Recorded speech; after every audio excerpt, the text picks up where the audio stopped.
boost a broad self-esteem. Got it turned up, drugs for the fans and the fiends. Y'all burnt y'all funds for the Xan and the lean. I'ma work for the shit, get the bag like Celine. How you play my shit, now your man wanna leave. It's some real mess shit, clean it up like Celine. When you post that shit, got your ex blowing steam. Talking real smoke shit, set 'em up with the team. Trying to scope that shit, line it up with the beam. It's wonderful, it's beautiful. Boxing them in like a cubicle. Applying more pressure as usual. Spinning and feeling delusional. Talking real smoke shit, set 'em up with the team. Trying to scope that shit, line it up with the beam. Said I'm bout my bread, count it up like Eugene. Go and loot that shit, check his bag and his jeans. Talking real smoke shit, set 'em up with the team. Trying to scope that shit, line it up with the beam. Said I'm bout my bread, count it up like Eugene. Shots up veteran style. I should think about pride. I do. Things get better with time. Yet souls never undied. It's a haiku. These thoughts never can die. These tears never gonna dry when I lose you. Some hearts double inside. How are we doing today, guys? We got a great episode for you. It's a Friday. It's a beautiful Friday. Beautiful, beautiful, beautiful. August 20th, closer day to football. Got to be excited about that. Oh, hang on. I think I might have got a little audio bug here. Try to fix that. Let's see.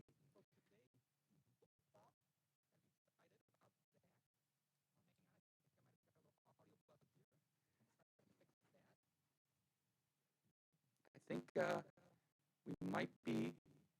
Hang on. Let me get my audio working perfectly here. I think. Let's see. Check. Mic check 1 2 1 2. Mic check 1 2 1 2. All right. I think my let's see how this audio is here. Let me get these in.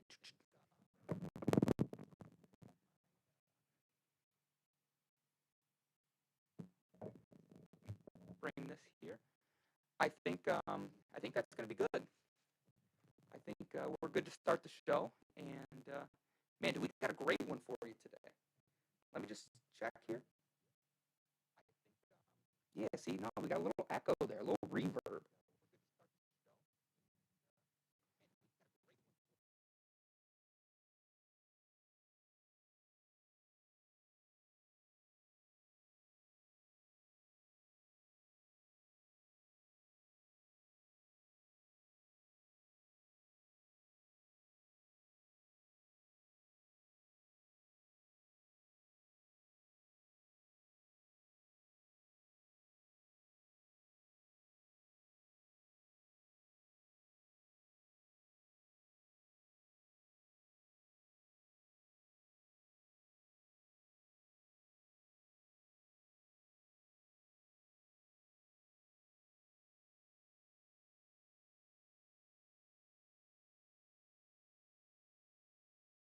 Times it's a little easier said than done.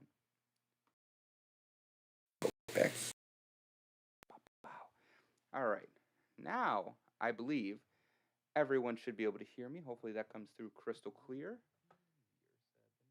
Ah, beautiful. That's the audio that we're looking for, I believe. All right.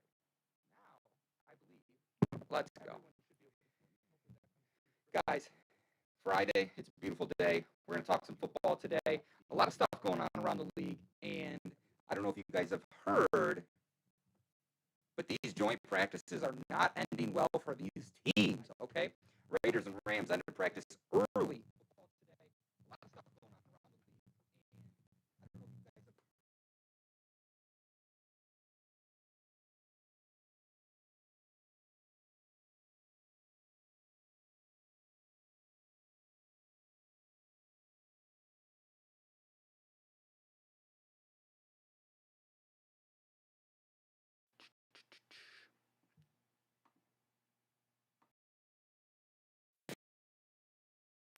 Yeah, I don't know why that is doing that, but I think we got it fixed. I think it was a connecting piece I had into my system here that might have been the reason for the echo. And I'm just checking here on the oh, beautiful. I think I figured it out, guys. Yeah, we did. Beautiful. Guys, the Raiders and the Rams ended practice early because of a couple brawls breaking out. They said after a chippy first day, Sean McVay was very upset with the way practice had played out. He said it came out saying it was very sloppy. And then after yesterday, it looks like the trend had continued in that direction, and um, they were not able to continue because John Gruden was like, "Yeah, we're not going to continue to do this. We're just going to pack it up and we're going to head home." So, guys, I mean, I heard on special teams it was getting pretty chippy, and I will say this: when you're beating up on another team and you have no refs there, it's you get away with some extra stuff. You get some tensions that are running up a little higher, and you're going to get guys who have been working in the off season, getting ready for football. That's only right around the corner now, and you're going to see those dust ups.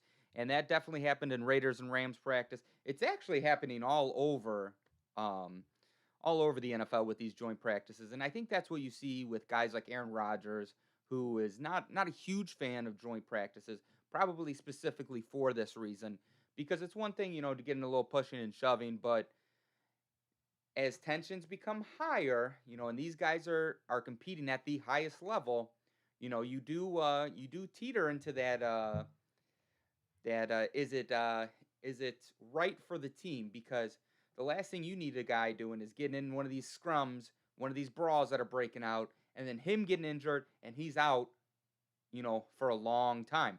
So, I saw also Antonio Brown. He got the boot from practice after punching a Tennessee Titans player in the mouth, Chris Jackson. Lovely picture of that on the internet, and it looked like he connected pretty well. So, hey, shout out to Antonio Brown getting some frustrations out. But, I think you're only going to see this more and more. But I think the joint practices are necessary as you're trying to evaluate players, get them going up in a little more live speed event. And with the limited number of playoff or preseason games, and I feel like that eventually will get down to two preseason games. I think the joint practice is something that will become more of a staple moving forward. I believe. I think does need to be a little bit of rules set up for these teams when getting into these situations because you're getting close to the season, tensions are running high. You've beaten up on your own teammates so much now. Now you got time to put the pads on, go out and compete against someone else who you're not friends with or you don't know very well. And when that happens and that you start kicking that guy's butt or he starts kicking your butt, it's going to lead to one or two things, and that's either him getting upset or you getting upset because he maybe had a little better off season than you and got in the gym a little more and has worked on his footwork and trained, and he's really showing that in this joint practice, and then all of a sudden you're upset about that because you didn't do your part, and now you punch a dude in the face. Really no spot for it. That's the sentiment that John Gruden echoed and Sean McVay. They both echoed that. And Aaron Rodgers, if you've seen some of his press conferences, he's not a huge fan of joint practices. But, that being said, I will say, guys, we had a little preseason football last night. The Philadelphia Eagles versus the New England Patriots. And let me tell you, the New England Patriots, they put it to them. They put it to them.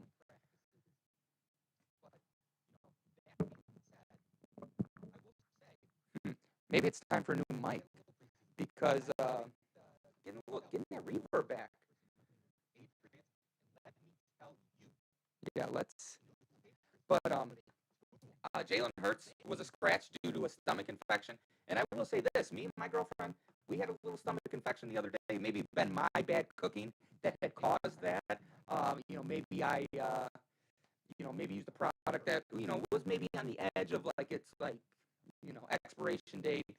I took a gamble. I went with it. It did not pay off well. Hopefully, Jalen Hurts with the Philadelphia Eagles. I heard he had some major stomach pains, which means he was a scratch right before the Eagles Patriots game. They took him to the hospital. They're saying he's doing better now.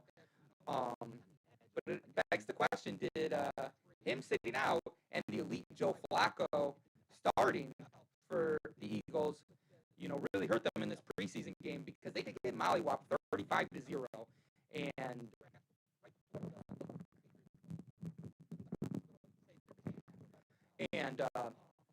so just not a good showing by the Philadelphia Eagles. Now, obviously, you got a lot of starters sitting out. This year with three preseason games. You want to really see those young guys and those guys that you picked up in the offseason, see how well they can do. Really evaluate those guys. So it'll be interesting to see. But my man Ramondre Stevenson was 50% of the 4 rushing touchdowns that New England scored. New England had a major rushing attack, and Ramondre Stevenson was one of the guys who led that with 2 TDs, 66 yards. And, hey, he's a rookie 4th-round pick, so definitely making some noise up there in New England, trying to get himself on the squad and really make an impact this season. And, hey, shout out to you, Ramondre, because without you, you guys only won by 3 touchdowns instead of 4. So shout out to him. And speaking of preseason, you got some guys interested. You get this time of year, you see some of the veteran guys.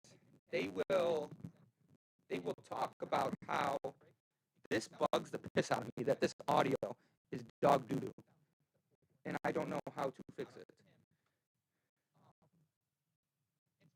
Yeah, so it's just going to be is what it is. But, we'll work on the audio. I think it's the mic, to be honest with you. But, it's technical difficulties. Feels like we're taking a few steps backwards here. But, yes, so we get, maybe if I turn the audio off, then you guys can just hear my echo or my, bad audio. But yeah, so you have a guy that's been in the league before. Someone told him to stay in shape because, when it comes down to it, they might need a guy of his talent. And guys, you've heard about him on the show here. We've talked about him a lot. We've even tried one of his other business ventures, and that is right. I am talking about the man, the myth, the legend himself, and that is Terrell Owens, business owner of 81 Vino, which is a nice wine if you've ever had it. If you've never had it, I definitely recommend checking out some 81 Vino. Me and Nick, we had 81 Vino here on the show. It was quite delicious. But, Terrell Owens said he could come back and, play in the NFL. And he, because he's still in shape and he's still got the skills. And at the age of 47, which may sound bizarre, but then to make the story go even further, Terrell Owens said someone from the NFL told him to stay ready because he could get signed this year. And I know what you're thinking, that'd be bizarre having a 47-year-old wide receiver, but having one of the best wide receivers in your organization late season, even at 47, could potentially help out your organization. Have a guy come in who's smart, knows the game, has a great wine brand behind him, and can really make an impact more for, I see a guy bringing in a veteran guy like Terrell Owens. I see that playing out more for, taking some eyes off some younger guys.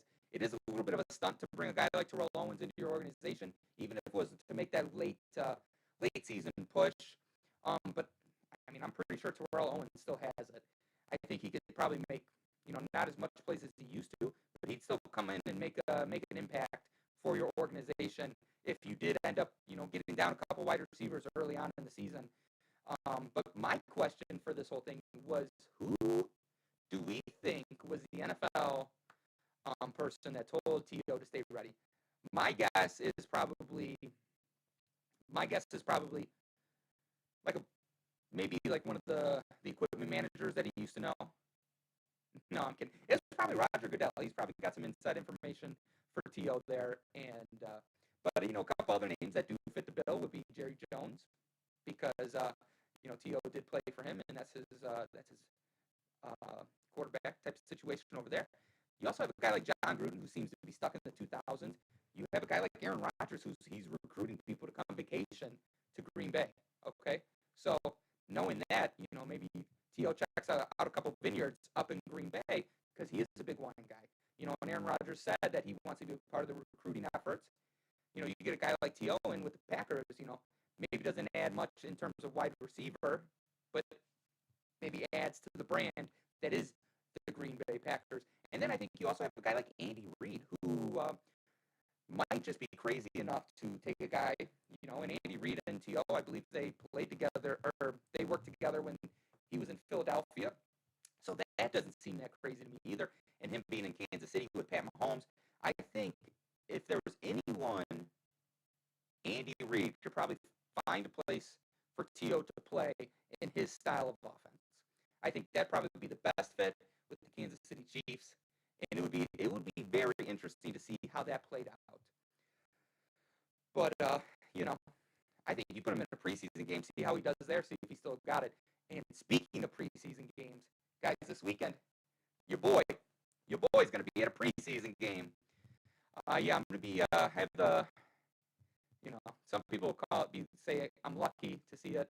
Some people probably not, but I am going to see the Bears versus Bills preseason game this year at Soldier Field.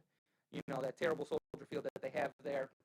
But I'm going to have great seats. I'm going to be rooting on the Bills because, Bills is one of my AFC teams. I got a lot of good friends that love the Bills, and I hate the Bears. So I hate the Bears. I'm a Packers fan. So that being said, you definitely believe I'm going to be rooting for Mitch Trubisky, who's going to be back in the house, probably go for 400 yards in a preseason game, 4 touchdowns, really put it to the Bears. But then you guys have a guy on the other side of the field in Justin Fields who, guys, if I'm being honest, and this is coming from a Packers fan, he looks solid in his opening debut. He looks like he's going to be the guy of the Bears organization in the future, which I'm not mad about. I think that's good. I've said it before on the show that I think that this helps the Bears organization become better, and I think it is good just for the NFL in general. Now, are they still going to get whooped by the Packers all the time? Yeah, of course they are. But, it'd be good to see, the Bears fans be a little excited. And I'm going to be honest, I'm a Chicagoland area guy. So I see the news that comes out, from the media in the Chicago area. And I will say this, it does not seem like Andy Dalton is the starter. It doesn't. I know Andy Dalton came out in a press conference the other day and said Justin Fields is going to have a very great career here, but right now it's my team, my time. Andy, I'm going to be honest with you, I don't even think it's your time. I don't. I have seen zero Andy Dalton highlights. So that being said, and even in camp, so that being said, you are so focused on Justin Fields, why didn't you say he's a starter? Leave it to the Bears to screw up a great thing like Justin Fields and really fumble this situation. But, if you're looking for some other bright spots this preseason game, besides the fact that I will be there, maybe I'll get on TikTok Live, maybe I'll be on Instagram Live, just, do my thing. But, a couple Bills rookies this year, defensive end Greg Rousseau had 1 sack in his debut, and the boogeyman, Boogie Basham, I don't know if that's his nickname, but I thought that was funny. He's another rookie defensive end that they're looking to make some plays in this preseason matchup. But I will be there tomorrow. It'll be exciting. I have a lot for you. Come back on Monday. But guys, you have a wonderful, fantastic Friday. I'm gonna work on getting my audio fixed because I'm gonna be honest, this is annoying. I gotta go through all the cables, make sure everything's good. But I'm committed to bringing you the best product. I think we know that. So with that, I bid you adieu. And you guys go have a great rest of your day. Have a fantastic weekend. But don't just have a fantastic weekend. Have a fantastic rest of your life, okay? That's what I'm talking about. That's what we're here for. We're here to cover some football. We're here to inspire. We're here to do good things. It's exciting, guys. Football is right around the corner. So, very exciting. I will see you guys on Monday if I don't see you at Soldier Field. Until then, peace out.